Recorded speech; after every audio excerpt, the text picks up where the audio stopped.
Hello, my Aloha tribe, and welcome to the Aloha Perspective, where you get a little bit of something and a whole lot of everything. Happy Monday. It's June. Can you believe it? We're in month number 6 of this year already. Whoo, so fast. Anyways, we are back with day 5 of Karma Gaia's Overcoming Cognitive Distortions. So last week we covered all the different things, which I'll go back over when I'm done reading this one, but basically it was recognizing, challenging, replacing things with good, thoughts and mindfulness. So today we're on adopt a growth mindset. Good morning, Muddy. Let's see. Recognize that mistakes and setbacks are part of learning, not evidence of personal failure. By embracing challenges and focusing on improvement, you'll reduce the likelihood of engaging in negative thought patterns like all or nothing thinking. By embracing the awareness of cognitive distortions and applying the strategies, you can create a healthier thought process, which can lead to improved emotional resilience and mental clarity. So today is all about adopting this mindset and keeping it.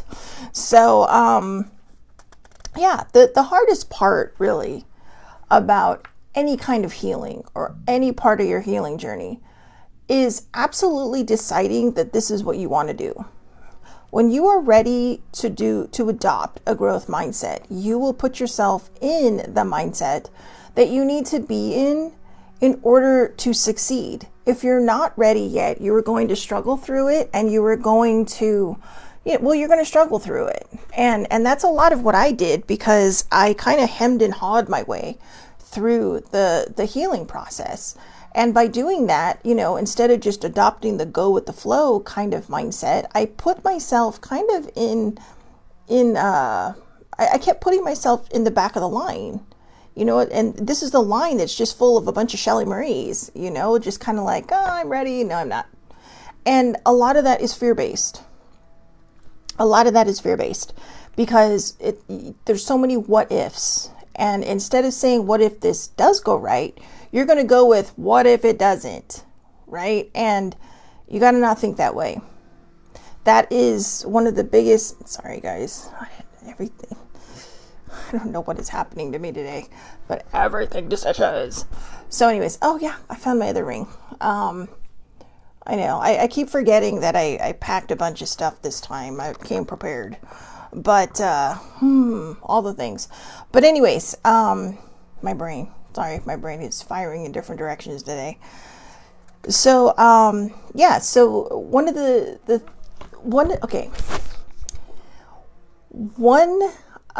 the ways that I would say, in my personal opinion, like I said, I am not a therapist. I am not a trained counselor or anything. I am a person who has been through this, and I'm trying to help you through all this so that you don't sit here and go, I don't know what to do. And that's kind of how I felt. That's a lot how I felt. And, I think what holds us back, like I said, really is fear. Again, what ifs. But instead of saying, what if it works, the cognitive distortions cause us to do the what if it doesn't, and then zero in on it. And I think that's where we all fall apart. And then a lot of times we'll either quit the healing journey, or we'll just be like, ugh. I mean, your healing journey is going to feel like Sisyphus. Is it Sisyphus pushing the stone up the boulder up the mountain? My brain. Because we already talked about this, and I'm pretty sure it was. But, it's about him pushing that boulder up and down, up and down, up and down, up and down. That's what the healing journey is going to feel like. But eventually, you're going to push that boulder over the top, and it's going to fall down the other side. Just be careful. Make sure there's nobody over there, all right? On your healing journey, you do not want to hurt other people. And it is a very possible thing. Hurt people. I know there's a lot of people that don't like that saying, but it's very accurate. It's very accurate. When you are hurting inside and you are just spinning out in 50,000 directions, you have no idea what you're going to hit with your attitude. and your words. So just try to be mindful of that. Be very careful. Thank you, Muddy. Yes, it's Sisyphus. Oh, it doesn't matter. I can say it. I can't spell it. I'm sure I could. I actually am a pretty decent speller, but yeah, some things, they just blow your mind. It's like you think it's spelled one thing, you try to sound it out phonetically, and you're like, wait, what? Was it the Greeks? The damn Greeks. But anyways, yeah, so, again, adopt a growth mindset. Recognize that mistakes and setbacks are part of learning, not evidence of personal failure. By embracing challenges and focusing on improvement, you'll reduce the likelihood of engaging in negative thought patterns like all or nothing thinking. That was one of the hardest things too, because one thing I've noticed that people that go on healing journeys, a lot of them are perfectionists. Okay, and a lot of that is because we try to make things perfect because that's what we can control. It's not perfection, it's control. And whatever we can control, we're going to be like, oh, I got to do this because I have to be in control of all this. And that's where I personally think, in my humble opinion, perfection comes from. It's trying to, Sammy, I'm a great speller. See, we're both great spellers, but names are a whole different thing, especially nowadays. People find all kinds of unique ways to spell things. So, but anyways, in this process, in this 5-day lesson that we've been going through about cognitive distortions, it's trying to walk us through. So basically, this is kind of your roadmap to healing. I mean, it really is your roadmap to healing. And I say that because whenever we try to control something and we try to make it perfect, because we have to make sure that there are no flaws, that everything is just right, because whatever it is that we're feeling inside that we cannot do for ourselves, in my personal opinion, we're trying to project it onto whatever it is we're working on. And that to me is kind of also where the perfection thing comes from. Because if you've been through trauma, or, if you've been through some kind of personal whatever that you're going through, even grief, it can make you spin out if you're not ready for it. It can make you spiral like you wouldn't believe. And if you have a dinged up mental health, it can make it even worse because you're like, what is happening? And sometimes it starts happening and we don't even realize it. By the time I realize I'm either spinning out or spiraling, I'm already in it. And so as I've learned to heal, I've tried to learn different processes that have allowed me to kind of catch myself before I get too far in that cycling out, or before I do it. And it's not always easy. It can be very difficult because you have to know yourself very well. And the only way to know yourself very well is to trust yourself. And that's another thing that I think we all find a little difficult. We find it difficult to trust ourselves in a lot of situations. And, to go into the trauma-based area of this, in my personal opinion, just from what I've been through, I think a lot of it is that, well, this stuff happened to me. And, so how can I trust myself? Because I couldn't trust myself then. Yeah, but it depends. If you were a kid, you were trusting the person that was doing this. If you're an adult, you were probably trusting whoever hurt you, or maybe you put your faith into something and someone you loved passed away. And you start to lose the trust. Whatever it is, you don't have to have a dinged up mental health to not have trust in things. A lot of us circumstances are what they are. Not everybody who goes through trauma ends up with depression or mental health issues. Sometimes they do, maybe they don't. It depends. For me, it's a chemical imbalance. And I know a lot of people say that doesn't exist, but trust me, it does.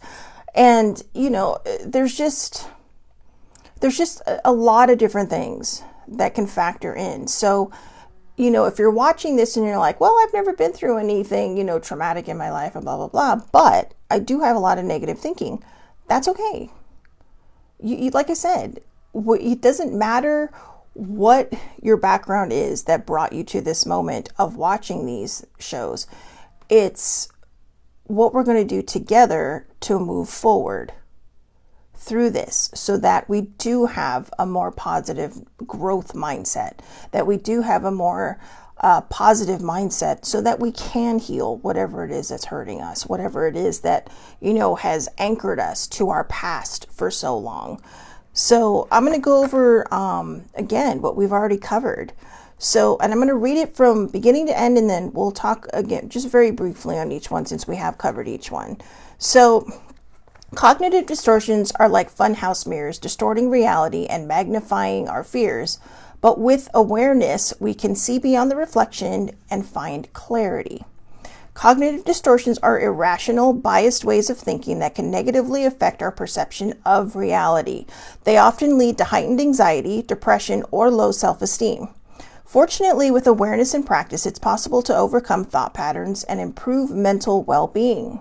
Number 1, recognize the distortion. All or nothing thinking, there's no middle ground. Overgeneralization, making a broad assumption based on one single event. Catastrophizing, always expecting the worst. And mental filtering, focusing on the negative only. If any of those ever pop up, like if some of those are raising a red flag with you, then those are things that you're going to need to work on. So the next one was challenging negative thoughts. Are you focusing on the worst case scenario? Do you have evidence to support that thought? Is there a more balanced way to view the situation? Number 3, after challenging distorted thinking, replace it with a more accurate or constructive thought. Instead of saying, I failed, so I am a complete failure, try this. I made a mistake, but I can learn from it. Reframing thoughts encourages optimism and promotes personal growth. Number 4, mindfulness. Mindfulness is a hard one, but it's very, very doable. Okay. It just takes a little bit of practice. Mindfulness involves staying present and observing thoughts without judgment. When you're mindful, you create a buffer between yourself and your automatic, often distorted thoughts.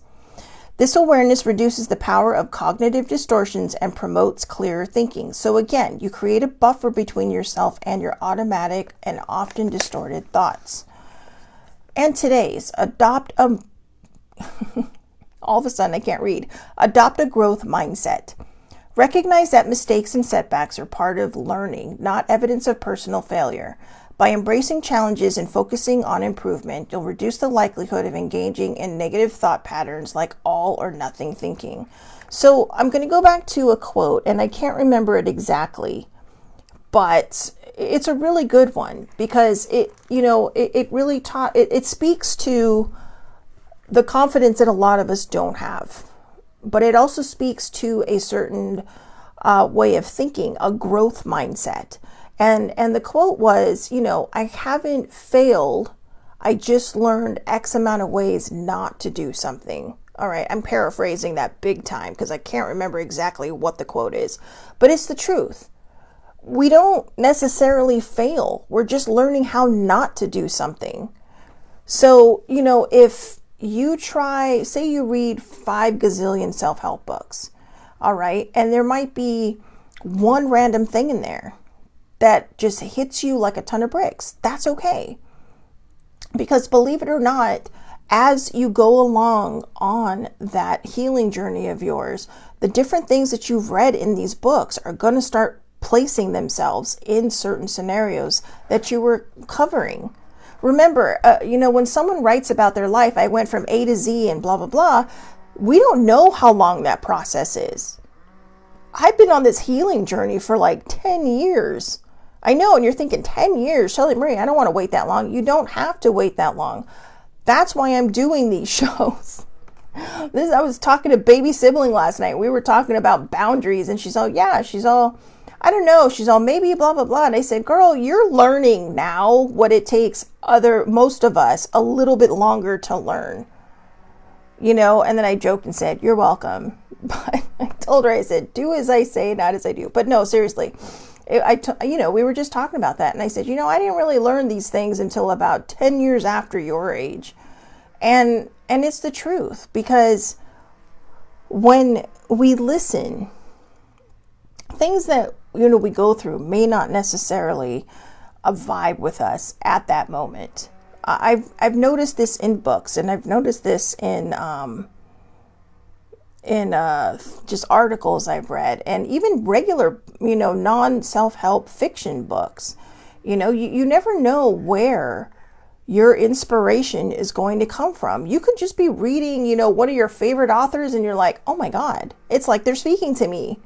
I can't believe this person is going through exactly what I'm going through. And you're just kind of like, whoa. And it kind of blows your mind a little bit, right? And you're just like, you feel so seen, even though this is someone you've never met and something else, right? I personally believe in spirit guides, and I believe that we are guided to anything that is going to help us through what we need to be helped through. And if you don't believe in any of those things, then just call it your gut, call it your spidey instinct. But whatever it is, something is guiding you to these things to gather. I mean, it could be a TV show, it could be a song, it could be a book you're reading, as I mentioned, an article you're reading, it could be a YouTube video you're watching, just some random 10-minute video. It could be anything. See, I think part of the problem is that we always think that, and I'm not saying everybody, but I think there's a lot of us out there that just think, oh, well, only these kind of books can tell me what I need to know. No, if you're guided to a self-help book, read it. If you're guided to watch a movie that you had no plan on watching, or a TV show or whatever, watch it, because you don't know what message might be waiting in there for you. I can't tell you how many different things have gotten me through. Like some of the shows that older sibling and I watch, and it's like, oh my God. And she's like, what? And I'm like, I totally get where they're coming from here. And it's like, that is exactly what I needed to hear in this moment. And these are times when it's like, a lot of times you'll be like, what do you want to watch? I don't care. I don't care. And because I really don't. I just kind of sit there. And my dad does the same thing. What do you want? I don't care. But, then they'll put something random on and you're like, whoa. Or you'll say no to something, right? And then they put it on anyway. And you're like, oh my gosh, I had no idea this is exactly what I needed to hear in this moment at this time. So,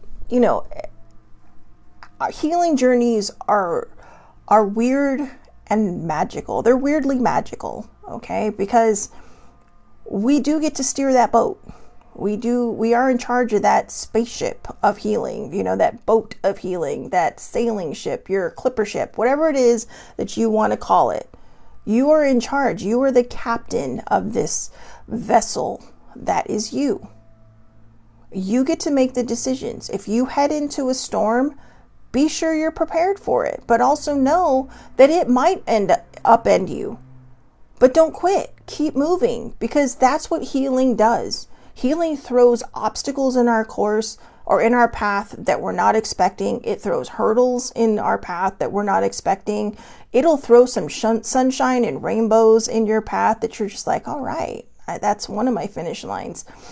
And just remember, healing is a marathon, not a sprint. Okay? You don't have to take as long as me to get where you're going. But I kind of tripped into things a lot. And like I said, at first I was ashamed that it took me so long.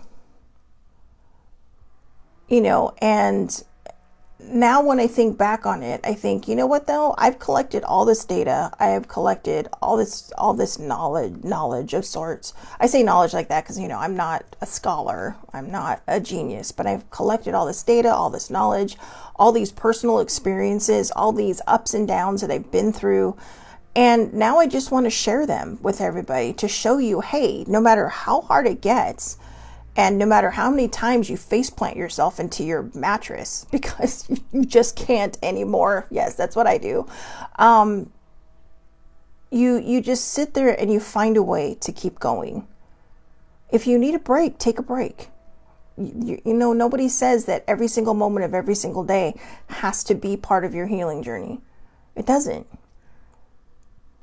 Every single part of your day is you focusing on how to make your day better, or just existing, going with the flow. That's what going with the flow is. It's saying, wow, I really need to heal this.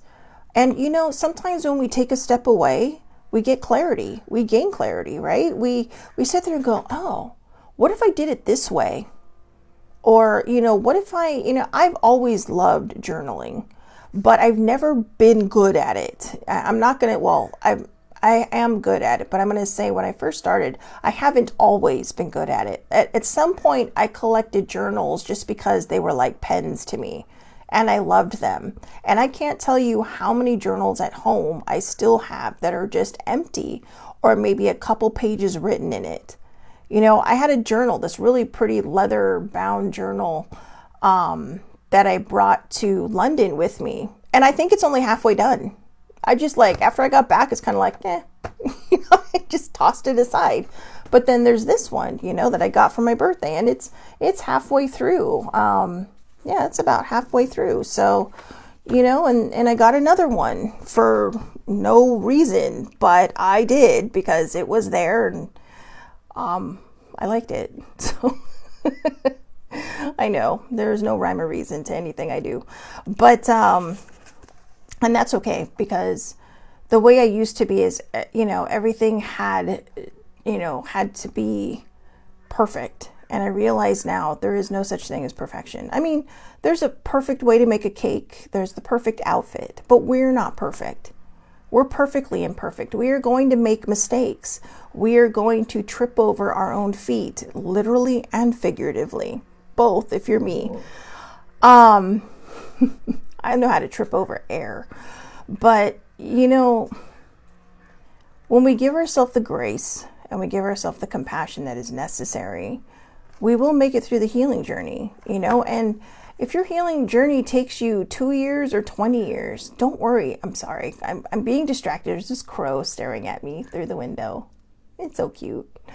Sorry. But I know there's a whole world out there. I mean, at home, when I'm home, I'm just staring at a wall. Okay. But in front of me is, it's nature. It's life. Life is happening outside. But maybe that's the point, right? Is to stop just, looking at everything on life is happening outside, then go be a part of it. Go be a part of it. Go step outside, go live your life, go with the flow, go for a walk, do whatever it is you need to do to gain mental clarity. Do whatever it is you need to do to create a positive growth mindset for yourself, to be mindful of those moments when, you are falling apart, to correct yourself when you sit there and say, I failed. No, I just found another way not to do it. And, the healing journeys, they're not clean, they're messy, and I think the harder you try to have a clean healing journey, the harder you are going to make it for yourself. That is a personal opinion from very, very personal experience. I thought my healing journey needed to be pretty because I wanted to share it with everybody, because somebody, a bunch of somebodies shared their story with me and helped me heal my story. And so I wanted to do the same. But some of these people I see, that have helped me through my own healing journey, they're still on theirs. And a lot of different, there are a lot of different factors to each one of us and our healing journey. For me, I have a great support system. I have older sibling, baby sibling, bestie, muddy. I have a lot of people that I can turn to and just, my cousin Jeannie, and just, open up and say, okay, you know what? I need a day out, or I need to go have coffee, or I need to do this, or that'll remind me. Even Cheryl, Ate Jr., she was talking to me yesterday and she totally said something, just random question asking, well, have you done this? And it's like, oh my God, no, I haven't. And I told her the whole thing and I said, you know what? I'm all thank you. I said that one question literally, it kind of pulled the plug on the bathtub, right? And now I'm letting all that negative water drain because it's like, that's what I was not doing. But sometimes we get so caught up in everything we're doing that we don't think about it. I was trying to figure out why this time around taking care of my dad has been so much harder than it was the first time. I mean, the first time was not easy, all right? But he and I seem to be clashing a lot now. And, I realized that, when she talked to me, it's because the last time I was a lot more patient. It's like he would complain, and to me that's just him letting off steam because he's frustrated with his situation. He just wants to be better. And I wasn't, I took care of myself. I would go out and spend time by myself. I'd go out and spend time with my cousin, and, or I would just stay here. I'd color. I did whatever I needed to do to keep my head in a good place. But since my father ended up in the hospital, and, from that moment to even just yesterday, I hadn't had time to decompress properly. And for me, with a dinged up mental health, I needed to do that. And I haven't done that. I've been kind of ignoring it, opting for going out and having adventures with other people. And that's great. I love hanging out with my cousin. We have a lot of fun. We get along really well. We don't sit there and argue about where we're going to go. We just kind of like, well, where do you want to go? I don't know. Let's just follow the yellow brick road and see where it takes us, and it's just, we communicate well. And when I thought about that yesterday, I thought, oh my gosh, maybe he's just reacting off of me.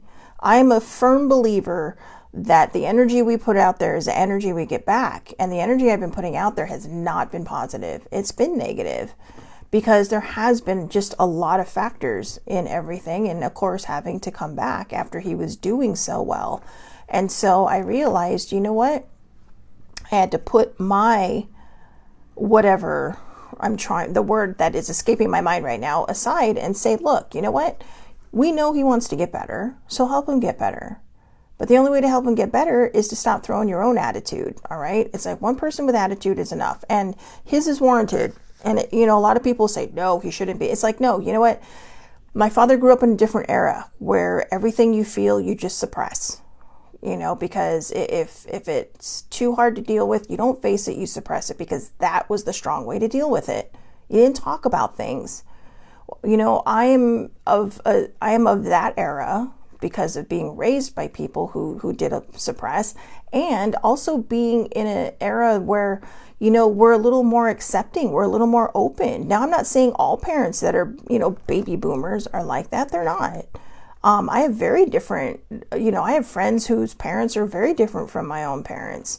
But the majority of them were like that. My father had a lot of difficulties growing up. My mom, her life wasn't a cakewalk either. It was a little bit better than my dad's, but a little bit more of a stable home life. But, everybody does what they need to do to survive. And we are living in an era now where a lot of people say, well, you shouldn't share that. It's nobody else's business. And it's like, you know what? Share away. Because what you share might help somebody else. You don't have to, okay? I'm not sitting there saying you have to go and do what I do in the mornings, Monday through Friday, when I do show up. What I'm saying is that, you may sit down in the park and somebody may say, yeah, I just lost my grandmother. I actually know somebody who just lost their grandmother. And somebody say, oh, you know what? And they may have already lost their grandparent and say, yeah, I'm really sorry. I'm sorry for your loss. I know how hard that must be. And you don't need to say anything else. You can just sit there with this stranger on the park bench, and who knows, you might start talking with them. You might ask them, hey, what was your grandma or your grandpa like? And maybe that helps them a little bit. See, there's all different ways we can help people. But when we let cognitive distortions get in our way, we kind of end up we end up bottling ourselves. We're like a ship in a bottle, that's going nowhere. And I mean, that's probably a bad example because it's pretty badass that people can do that. But in a more literal sense, you are bottling yourself. You are stifling yourself, and you are not allowing yourself the room to grow. Because, maybe you are afraid to show that emotion, or maybe you were raised to suppress your feelings. Let it all out, okay? Let it all out. I am a firm believer that when you hold things in, it makes you sick. And I'm not saying that it can develop this, that, or the other, but it's stress on your body. And stress can cause a lot of health problems. I mean, you can look at it from a metaphysical aspect and go beyond the stress factor, or you can just look at it from a medical standpoint and realize that when you're holding a lot of stuff in and you are not, letting some of this stuff go, that you are going to stress your body out, and your body is going to react, and it's going to react in different ways. So, adopting a growth mindset is going to be the best thing you can do on your healing journey. Shadow work is going to be hard. I suggest doing that when you're farther into your journey and you're ready to dive deep into all the icky stuff that, put on those little, what do they call them? Wellies?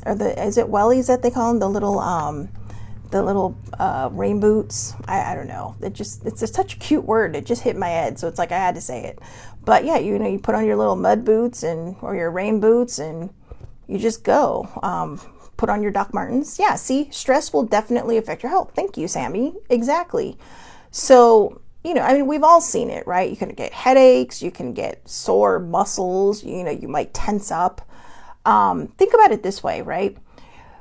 When I'm sure a lot of us have seen the articles where, there's a car accident and, maybe there's a drunk driver involved and everybody's like, why does a drunk driver always walk away, but the other person is, hurt?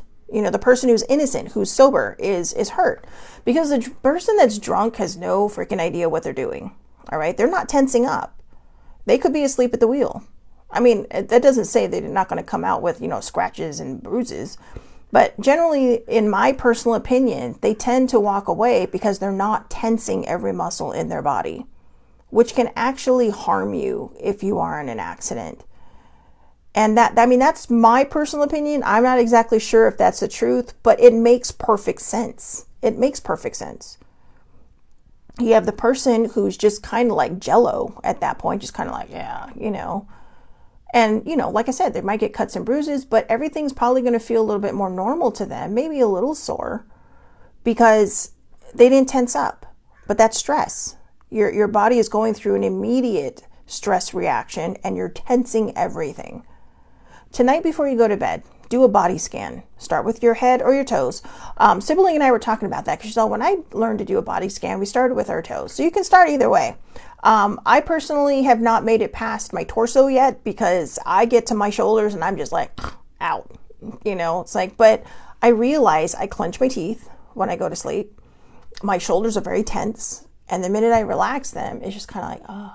And then I just kind of fall asleep, because I don't realize how tense I am. And a lot of that is just stress. It's carrying that stress.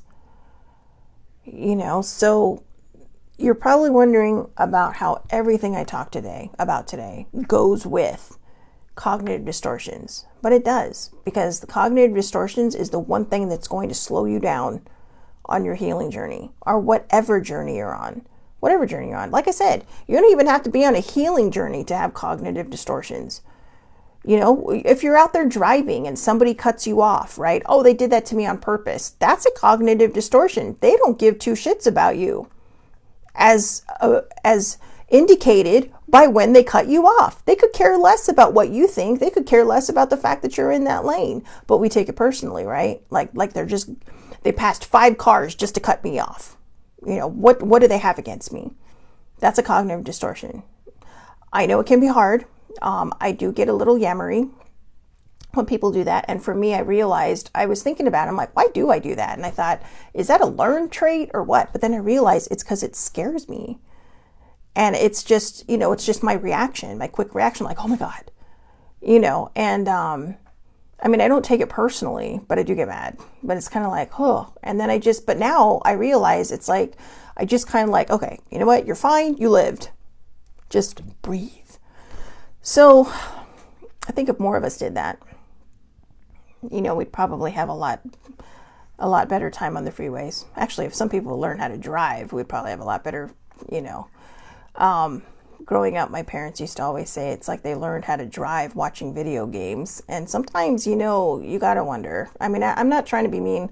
I'm not a great driver, but I'm also a pretty decent driver. I try to be. I try to be very mindful. But, years and years and years ago, when I first got my first car, I was a terrible driver. And one of my boyfriends was like, I am not getting in the car with you again until you learn how to drive. Not like a maniac.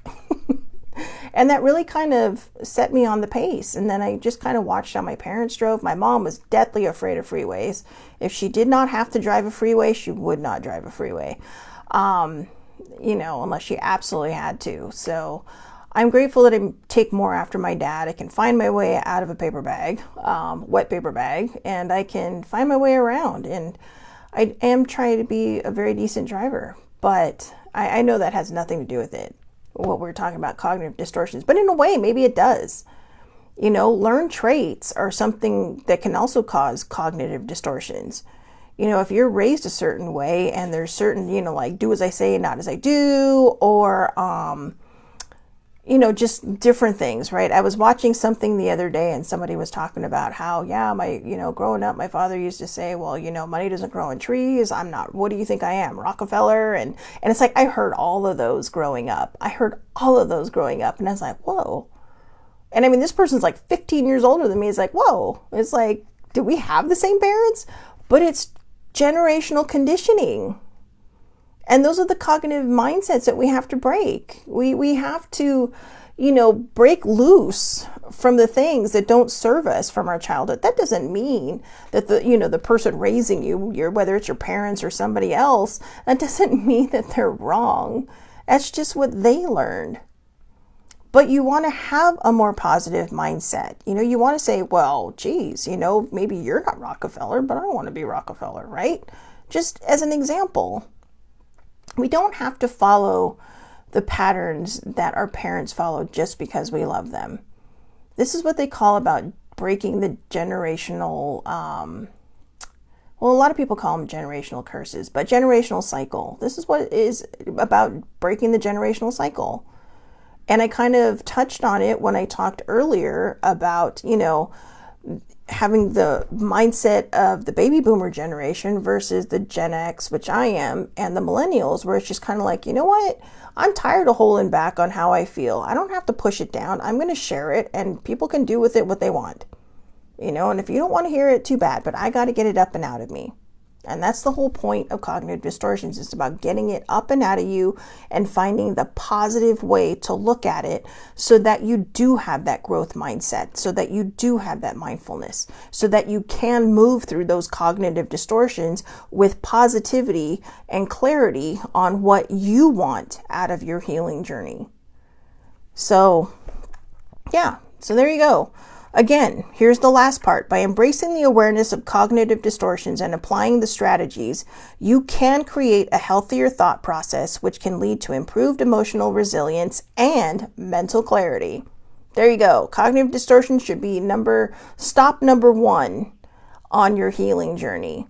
Learn what works for you. And, these 5 principles of cognitive distortion it's kind of going to be like your roadmap through the journey.